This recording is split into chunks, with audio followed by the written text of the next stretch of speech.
All right, so we got a lot of info in this morning. We're gonna be talking about the 2 new banners that just dropped, and then we're gonna be talking about the drip marketing today. And we're gonna give all that information out, and I wanna make sure that you guys get enough info in here because the information I'll provide in certain parts of this video may drastically change the thoughts on summoning that you might have during 3.1. So let's jump into it. All right, so first off, we have the drip marketing. We already see Nahida in the Archon quest, so she looks awesome. She's gonna be the Dendro Archon and possibly the most broken character of all time. We'll have to go talk about that a little bit.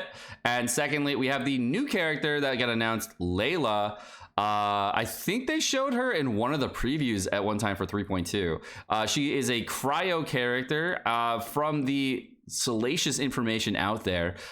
She's gonna be, you know, potentially a character that you might be able to skip. Sorry. Kind of like from what I heard about her, she's really cute and I like her, but I heard that there might be some Diano aspects to this character. That's all I want to say about that. Nahida looks broken, but Diano, maybe 5-star? I don't know. He could be doing some damage though. We'll see. Now let's hop into the 2 banners here. Where's the first banner? Where's the character banner? There it is. Character banner. Okay, so first off, we have the Cyno and Venti character banners. This banner has Sayu, Candice, and Kuki Shinobu. In my opinion, this is a super stacked 4-star banner. This is a very, very well stacked 4-star banner.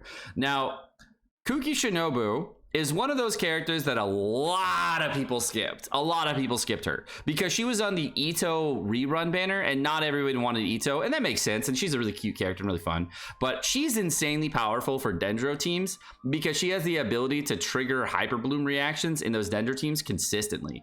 And Hyper Bloom is the reaction when you put the Dendro core down with a Hydro and Dendro reaction, and you're able to react on that Dendro core, and that allows you to do a ridiculous amount of damage. People doing these Dendro reactions with Kuki Shinobu end up doing like 30,000 damage or more with just a level 90 Kuki Shinobu on a significant basis, just like over and over and over again. So she's a very, very strong character when it comes to that stuff. Now, you can do the same thing with Burgeon, and I believe Burgeon will be a very strong thing in the future. Right now, Burgeon, instead of Hyper Bloom, is really weak because we don't have a consistent off-field Dendro applicator that will allow for Dendro Burgeons to happen.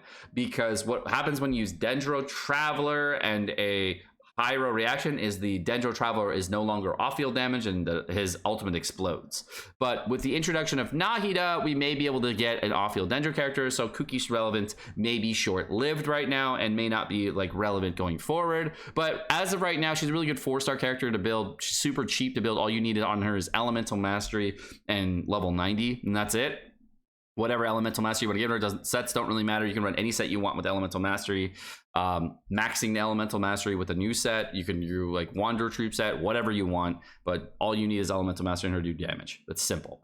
And as far as Candice goes, Candice looks like the normal attack boosting god. When I was looking at Candice over here, let's go find her. I was looking at Candice earlier. She looked pretty cool. She looked like a Beidou as far as like her overall abilities.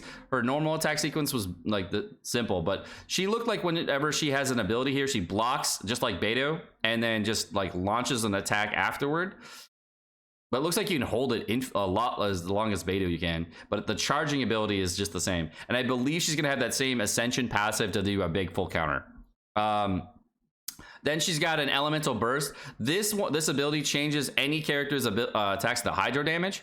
I think that's going to be kind of cool, but I think that you're going to probably use her passive because one of her passives is going to increase elemental damage with normal attacks. So this will help for an Ayato team. This will help for a Yoimiya team, whatever, because whenever you use a bow character doesn't take on any infusion that's on the field because, you know, it's arrows, but plus they always say sword, claymore, polearm is only the infusion. So this will work well for Yoimiya teams and any normal attacking character in the future. As far as Cyno goes, I'm not quite sure if Candice overwrites Cyno's elemental burst or not, but I think Cyno has a cannot be overridden thing. So I think that she'll change it to Hydro for a little bit, but then when he pops his burst, he'll then take over and be an Electro character. So it'll probably also help for Cyno too. She's probably built a little bit to help with Electro Charge on Cyno too. So she looks like a really fun character, like kind of like a Beidou mixed in as a Hydro version with also a Chungyang aspect on her elemental burst. So she's kind of cool. I think she's one of the characters I'm most excited for this patch, and it looks like she's going to be a very fun character to pick up. But the thing about Beidou that I will mention is that I do find Beidou as a character to be a constellation dependent character, and if you don't have constellations on her, she's really bad. The same thing I probably will think will be true for Candice. So I think that if you're gonna get constellations on her, I think she's gonna be constellation dependent, just as a tip. So you may not want to pick her up right now because of her constellation dependency. You might want to get one copy to try her out, but you probably don't want to go super hard. And as far as Cyno goes, he looks like a strong character, really fun to play. But if you wanted to pick him up, I do not believe in any way that he's going to be hold a candle to Raiden Shogun. So if you're looking for a really fun character, he looks insanely fun. I looked at his animation sets and a lot of things about him. I'm going to get him. I'm going to play fun with him. I'm going to have a good time. But I don't think that he's going to be a character that you're going to want to sit there and use as a major carry in comparison to your Raiden Shogun if you already have her. So again, by the way, if you do have Constellation 2 Raiden Shogun, Cyno is going to look like a very weak character in comparison, and it's going to be like he's going to look like a little puppy. Instead of like a Shad Anubis god dog, he's going to look like a puppy in comparison to your Raiden Shogun. So that's going to suck. So I hope you didn't get C2 Raiden. Anyways, moving on to the weapon banner. This weapon banner looks really stacked. And overall, Elegy for the End is an insanely good weapon. One of the best supporting weapons in the entire game. And the new Staff of Scarlet Sands for Cyno. It's good on a lot of characters, but it's not going to be ideal because on the math that I was doing in this weapon previously, it looks like you're going to need Elemental Mastery no matter what to get any type of boost. And not everybody has Elemental Mastery. The weapon will probably be really strong for Zhang Ling and maybe some other characters as well, but the cliff notes on this version of this weapon is a little bit long, so I can't really give you too much on this one. It's going to be good for some characters, and I may have to make a whole video on that one because I did record it yesterday. We'll see. The 4-star wise, all the 4-stars are pretty decent. This new 4-star Makihara Aquamarine, this weapon is the first supporting 4-star weapon in the game, so that's also kind of interesting.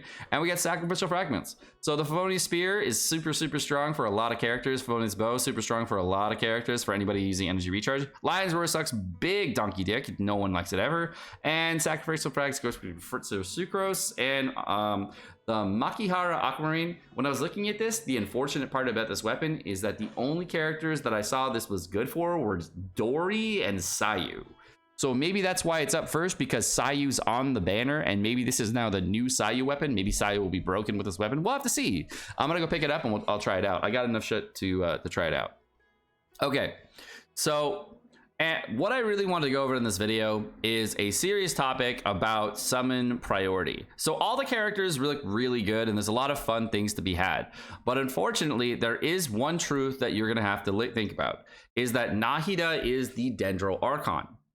That doesn't mean a lot to people that are new to the game. But if you did know this, Raiden Shogun was the Electro Archon and was touted to be one of the best characters in all of Genshin Impact by far for a very long time. And Constellation 2 on that character was stronger than most characters were at Constellation 2 to Constellation 5 for 5-star characters. And it actually rivaled at Constellation 2 or 3 Constellation 6 based characters. So Raiden Shogun being such a powerful character, we can kind of extrapolate that Nahida will probably be something similar to Raiden Shogun with lower constellations, because MiHoYo be smart. And because MiHoYo is smart, my assumption is that they are going to, create another character that's going to make a lot of people spend a little bit of money. Not like thousands of dollars, but a few $100, just I'm gonna drop a few $100, what I'm saying, just to try that out, what I'm saying. I believe that's gonna be the case, okay? Now, for those of you who are not certain about it, of course, this time around, you might pick up the C0, and then you might get the weapon, you might go for other things, you might go from other characters, so you can expand your roster, and then on a rerun, picked up the Constellation 2. That'd be a good banner strategy too, that makes sense to me. That's totally fine. This time around, if you wanted to save and prep for Nilo, just as a heads up, I didn't look at any information at all this morning regarding leaks. You know, I would never do that to you, chat. I would never do that to you, YouTube. I swear. Okay, but in all seriousness, because I didn't look at any leaks, you know, because I didn't look at any leaks, I can clearly say that this might have some similarities to Raiden Shogun because it's an Archon, which makes, unfortunately, Layla easy skip because, you know, Dendro Archon be Chad level. And I believe Layla is, in essence, Kokomi this year. Because last year, it was Raiden Shogun, then Kokomi, and everyone skipped Kokomi. Unfortunately, Kokomi was cute, and so is Layla. Layla is very cute. I like her a lot. But as far as like the cool character to get, this is the cool character to get because what she does, from what I gather, is awesome. And if you wanted a tip on what she does and you don't want any leaks, well, she's the Dendro Archon. Dendro reactions, you know, are okay, but what if they got boosted by the Dendro Archon? That sounds good.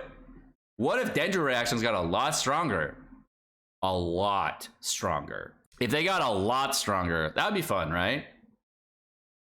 Okay. I can't really go into what that would be, obviously, but if they got a lot stronger, then you probably would want to skip the Cyno. You would probably want to skip other characters. You might want to pick up some 4-stars early on, sure, but you might want to save for Nahida because she looks awesome. Okay. Now, if you want Cyno, I get it. A lot of people want this character. He looks cool, man. I totally understand. I do want this character too because he looks cool. He looks really fun. 5-star Razor looks OP. Oh, as a side note, finally, somebody in chat typed this. This is an afterthought. This weapon might be kind of good. In 3.2 for other characters that are not named Cyno, but also good for Cyno. Also, hey, chat tells me that this might be a 4-star, but she's a 5-star in my heart. Well, that's gonna do for this video. Nilo's coming up too. I wanted to say that she's gonna be kind of cool. I can't really go into her too much in detail because they haven't released the official information on exactly what she's gonna do and how she's gonna do it. They have some info, but as a tip, Nilo will probably be really broken with the Dendro Archon. Maybe more so than Cyno. We'll have to see.